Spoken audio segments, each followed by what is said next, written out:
ঈদের দিন বিকেলে বের হলাম কাঁচা চামড়া কিনতে। এই সময়টা হাটে আলাদা একটা দৃশ্য থাকে।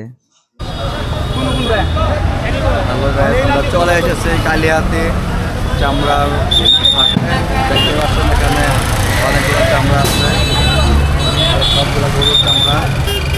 কেউ দান দিতে আসে, কেউ বেচতে, কেউ আবার কিনে ভবিষ্যতের লাভ দেখে। আমিও ভাবলাম কিছু চামড়া কিনে রাখি, লবণ দিয়ে ঠিকঠাক সংরক্ষণ করি, পরে ঢাকায় ট্যানারিতে বিক্রি করব। সন্ধ্যার সময় হাটে গিয়ে দেখি জায়গাটা যেন একটা খোলা চামড়ার গোডাউন। চারপাশে রক্ত, লবণ, মানুষের গলা, সব মিলিয়ে বিশাল ব্যস্ততা। অনেকেই জানে না কাঁচা চামড়া পচে গেলে 1 টাকারও দাম থাকে না। তাই যারা একটু বুঝে তারা সঙ্গে সঙ্গে ঝিল তুলে লবণ দেয়। আমি কিছু মাত্র ভালো চামড়া খুঁজে নিলাম, ছিদ্র নাই, কাটছাট ঠিক আছে, দামও তুলনামূলক কম পাইলাম। চামড়া আনার পর প্রথম কাজ লবণ দেয়া। মোটা করে লবণ দিলাম, তারপর এক জায়গায় সেহাই রাখলাম।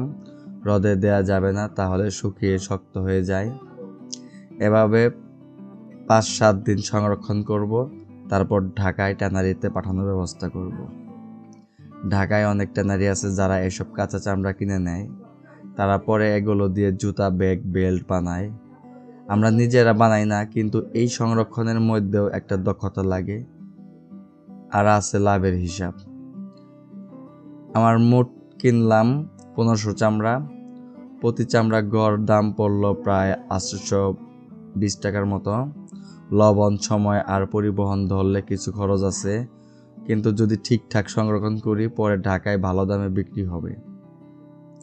অনেকে বলে এখন চামড়ার দাম নাই, ঠিক আছে, কম দামে কিনেছি তো, একটু ধৈর্য থাকলে এখান থেকেও লাভ করা যায়।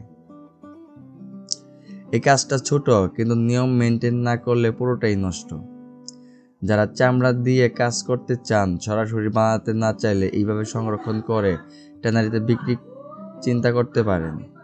আপনারা চাইলে আমি পরে দেখাবো ট্যানারিতে এই চামড়া কত দামে গেল বা কোথায় কেমন চাহিদা আছে।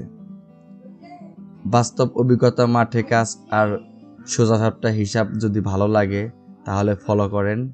সামনে দেখাবো কাঁচা চামড়া থেকে শুরু করে ট্যানারি পর্যন্ত পুরো যাত্রা। আল্লাহ হাফেজ, সে পর্যন্ত ভালো থাকেন। ধন্যবাদ। সবাইকে শেয়ার করে দেখার সুযোগ করে দিন।